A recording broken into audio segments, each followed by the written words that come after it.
had this dream, which I think came from being a kid and reading Walden about building my own house. And I had no idea really where that came from.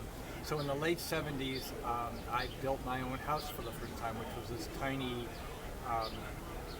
sort of, I don't know, it was under 500 square feet, including the greenhouse, and it was super insulated before that term had really been coined, because I did calculations about how much wood was I willing to burn. I was off the grid. I didn't have PVs or anything like that. I just was off the grid, and so it was wood heated.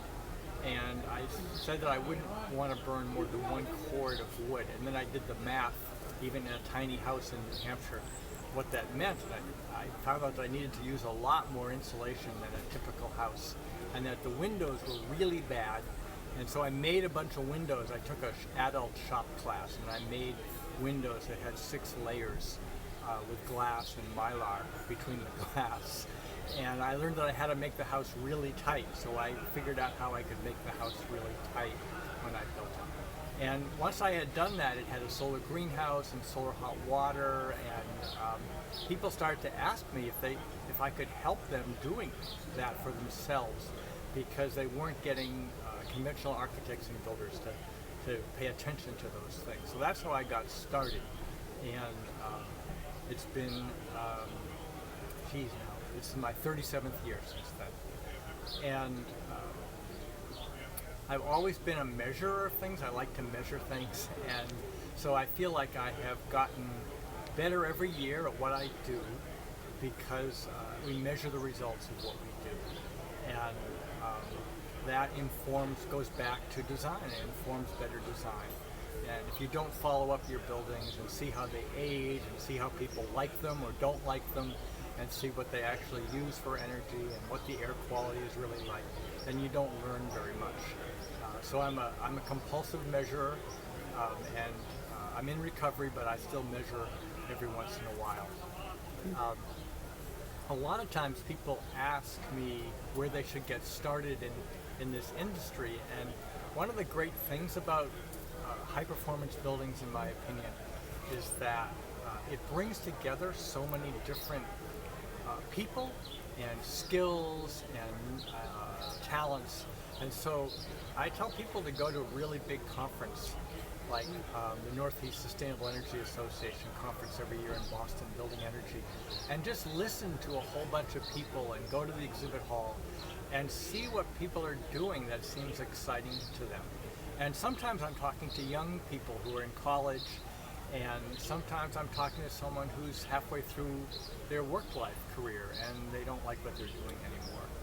And so you have to find things that are really exciting to you and build on what you are good at, and then learn the skills that you need to learn. But I always tell people that they have to actually get in real buildings, that this is not a field of theory, that we know a lot of theory and we learn theory, but it's really about applied practice. And we call it practice because we never get perfect at it. I feel like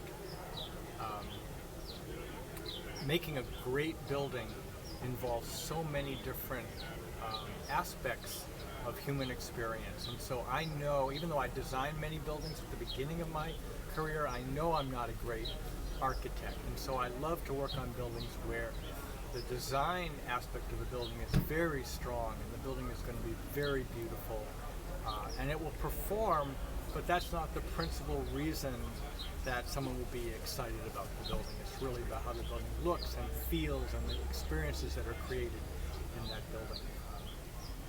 One of the questions that I was asked was about motivating people to do better. And I don't know the answer to that question, but one of the things I do know is that people make the biggest decisions of their lives based on emotions, not based on facts. So I can tell them that my house is net zero, that it exports more energy than we use in a year. And people will nod and say that's nice. But if they don't like the way my house looks and they don't like the way it feels, then they would never choose that for themselves. So I did a building once for the Forest Society of New Hampshire, which is a wonderful building. It's very woody because it's the Forest Society. There are big columns on the inside that hold up the second floor and the roof, and they were site harvested pine trees.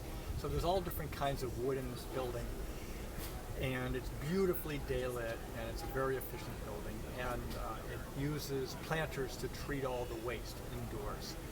And we had a visioning session in that building for another client years later, and the head of that institution was opening and kicking off that event and said, I don't know what our building is going to look like, but I sure hope it feels like this building. And that's what I think motivates people. On a bigger and more philosophical level, you have to ask, how do you get people to love things instead of fear them?